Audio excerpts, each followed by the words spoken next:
And we are back with Business Ethic Essentials. You know, the CEO pay ratio has always come under fire. Years ago, when Ben and Jerry's decided that they needed to take a look at how their CEOs were being paid, they said that the CEO would never be paid more than 7 times the lowest level person in the company. And that may sound like a lot, but let's be honest. The CEO, or the president, makes a lot of decisions, puts in a lot of hours. They're the face of the company. The company is make or break depending upon this individual. And what's interesting about CEO pay ratio is that we've seen a lot of companies paying CEOs a lot of money. And when these people don't do well, then we ask ourselves, how the heck did they get paid that much? Well, the Security and Exchange Commission, the SEC, requires most public companies to regularly reveal the ratio of the chief executive pay to that of their employees. Is this important? I would say yes. If they're making a lot more than the lowest level person, then the question becomes, what makes them that valuable? What have they done recently that makes their contribution to this company so darn valuable? Because I don't know. It is entirely possible that what they have done is amazing. They pulled this company back from the brink. It's possible. If the company you worked for determined that the CEO-employee ratio was out of whack and compensation needed to be addressed, what steps would you expect the company to take? Well, I would say that we need to get the board of directors in there and ask them how this happened to begin with, because they were responsible for it. That's number one. Number two, I would put a committee together with folks from higher levels in the company as well as lower levels of the company. And then I would put another committee together with outside stakeholders. These are the folks who have knowledge of what's going on in the community, the state, the government, what's going on with competitors, what's going on with vendors, and so on. And these are the people that can determine if a CEO is being paid appropriately or not. We also look at mergers and acquisitions. What is an M&A anyway? We have a video in Canvas I want you to take a look at, but mergers and acquisitions are important things to pay attention to because this happens a lot in our business world. Look at JetBlue recently. They tried to take over Spirit Airlines and it didn't work. But there are times when the government steps in and says, you know what, if you, Company A, buy you, Company B, it's going to turn into a monopoly and we're not going to allow that.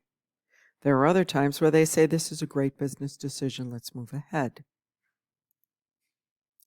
Let's look at the vocabulary for M&As. Poison pills. It's intended to discourage or prevent a hostile takeover. There are times when a company will say, well, you rejected our bid to take you over, so now we're going to inflate our stock price and inform your people that we're going to pay them a lot more for their stock. That's a poison pill. When an acquirer tries to swallow a company, the poison pill makes the company very difficult.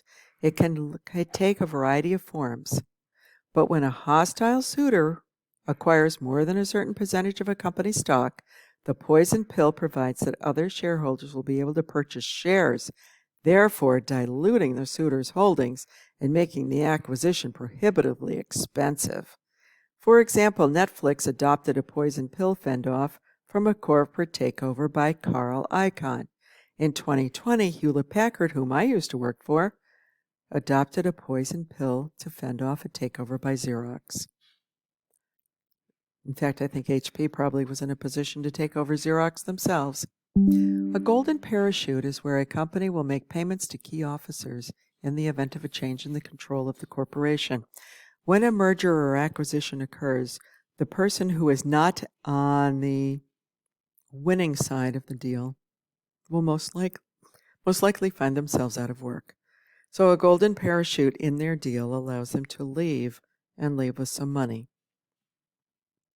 One of the most infamous examples is the buyout of WeWork co-founder and former CEO Adam Neumann, who was scheduled to receive a $1.7 billion golden parachute that included a $185 million consulting contract and a $500 million loan to repay a credit line when the company was sold in a large part to SoftBank Group. WeWork's valuation collapsed after the company's plans for the IPO were thwarted following media attention to Neumann's alleged self-dealings, erratic behavior, and drug use. In April 2020, SoftBank pulled out of the $3 billion share-out buyout plan, taking away nearly $1 billion of Newman's cold and parachute buyout. So now Newman was planning on suing SoftBank over the bank's cancellation. The bank had the right to cancel, they had the right to leave. They certainly didn't do it because they thought, well, Newman was getting a great deal out of this. It's all written into the contract. Insider trading. We've heard about this before.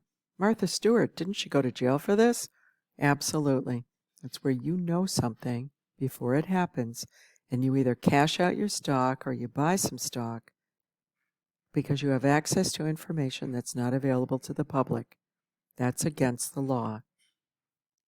Whether or not insider trading is legal depends on when the trade occurs.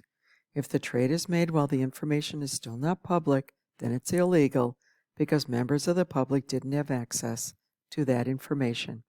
So which of the following are considered to be illegal insider trading?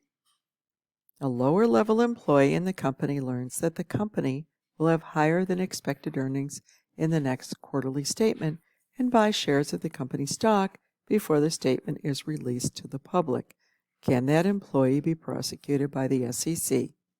Yes, they can, because they had information that was not available to the public.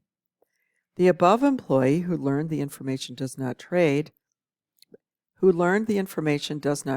the information, but tells their spouse, and their spouse buys company stock shares before the information goes public. Can the spouse be prosecuted? And the answer is yes, because again, it was not available to the public.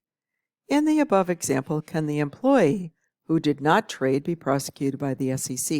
Yes, they can, because they provided the information. While playing basketball on the weekend, the employee shares the information with a casual friend. That friend buys shares of the company stock before the statements be released to the public. Can the friend be prosecuted by the SEC? And the answer is yes.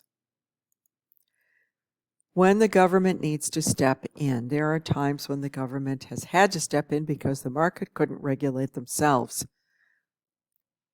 Sarbanes-Oxley, otherwise known as Sarbox, it was put together by two sponsors, Senator Paul Sarbanes, Democrat from Maryland, and Republican Michael Oxley, who was a Republican from Ohio.